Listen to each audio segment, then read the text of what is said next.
Hello from Singapore. So today I'm going to give some updates about my little country. So in the past month, our infected cases of COVID have actually sharply risen from 1,000 cases to 17,000 cases.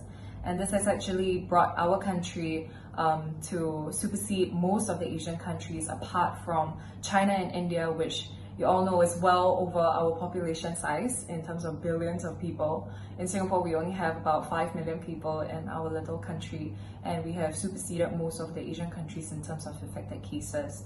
Today marks nearly the 1 month or the first month of our stay-home measures. The government had just announced last week that we will be extending our stay-home measures to 2 months. So fortunately or unfortunately, this pandemic has actually shed light on a lot of systemic cracks in the institution as well as businesses, particularly in a couple of communities. For example, how employers and the state has handled and has treated some of the foreign workers in Singapore.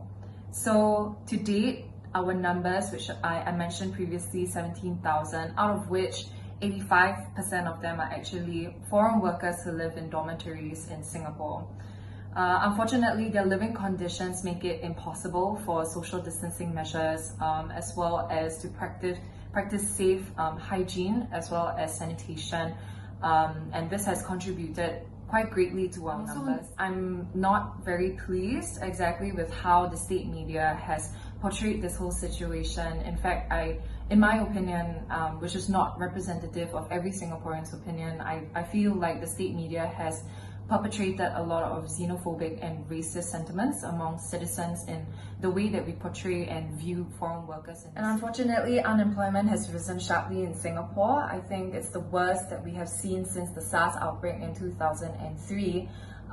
Just from January to March alone in this year, we have seen 19,900 people unemployed, and the numbers are projected to increase for the rest of the year until the end of 2020. I think the people who are in the communities that are hit most by this is definitely those who are living in government subsidized rented flats, out of which we have about 52,000 Singaporean families who are living in such conditions. These people work paycheck to paycheck, and because of these stay-home measures, they are unable to, they are either retrenched or they are unable to continue their work. Therefore, they turn to, they can turn to other things like home-based businesses, which have unfortunately also have been clamped down on. My heart really goes out to these families, especially those with children who are currently trying to implement home-based learning. Because A, they might not have the equipment, or B, they might not have the proper conditions in their home to ensure a conducive environment for their children to flourish, and for their children to be educated in the right manner, and for them to also be able to put bread and food on the table. I mean, the state has been trying to contribute very greatly, so I note that the government has actually dipped into our reserves.